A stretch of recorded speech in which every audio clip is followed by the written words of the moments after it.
Welcome back, everyone. You may be having some issues with your Android phone, or for some reason it just keeps crashing, or it's randomly stopping for some reasons.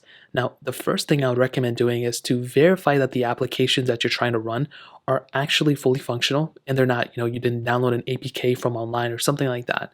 Sometimes if you download the APK files online, it can cause some issues. So the first thing I would recommend doing is to make sure you downloaded the apps from the Play Store. If you did, then that really limits the amount of times that these apps can crash, and that's pretty much the first thing I'd recommend looking at. Now, let's say you did download these apps from your app store and for some reason it's still not working fine or they're randomly crashing. Well, I would recommend making sure that you're on the most recent version of that specific game. So in this case, if we made our way over to like Genshin Impact, for example, we want to make sure that we're up to date on the most recent version of this game. If you're on a very outdated version of this game, the best thing to do is to update to it. And that also works for, games like or apps like Snapchat, Instagram, any other application out there, whether it's a game, a social media, productivity, whatever.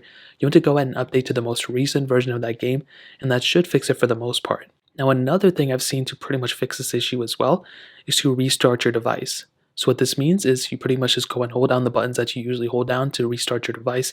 You want to go ahead and click restart, and you want to go ahead and restart your device. Now, what this will do is it'll pretty much just, restart your phone. And I would recommend doing this every once in a while. You don't have to do it every single day, but if an application is acting up, you may want to go ahead and restart your phone, and that may end up fixing it for you.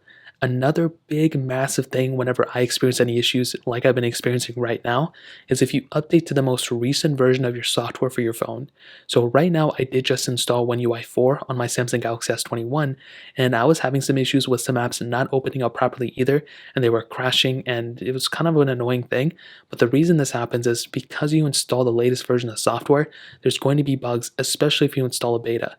I experienced the same issue on my Pixel 5 and even my Pixel 6, because I was on the most recent version. I was on a beta for the Pixel 5. I was on the official version of, the Pixel 6. And even stock Android phones like that have a lot of issues. So whether you're on a Pixel or Samsung, I would recommend, if you're on the most recent version of software, you may want to go ahead and just maintain your updates and just go into your settings panel here. Find your update panel. On Samsung's, it's down here. Android's pretty much the same thing. And you want to download and install the most recent versions of software for your phone. That is pretty much the main thing you can do, and that'll pretty much almost always fix it for you. So those are a couple of things to do. If it's still not working, you may have to wait until those applications push out an update to fix it for you. But that's pretty much it. If you guys have any other questions or anything, let me know in the comment section as well. Hit the like button, that would mean so much, but definitely hit that subscribe button. More importantly than everything else, I love every single one of you guys. Hopefully I'll catch you guys in the next video. Peace out till then.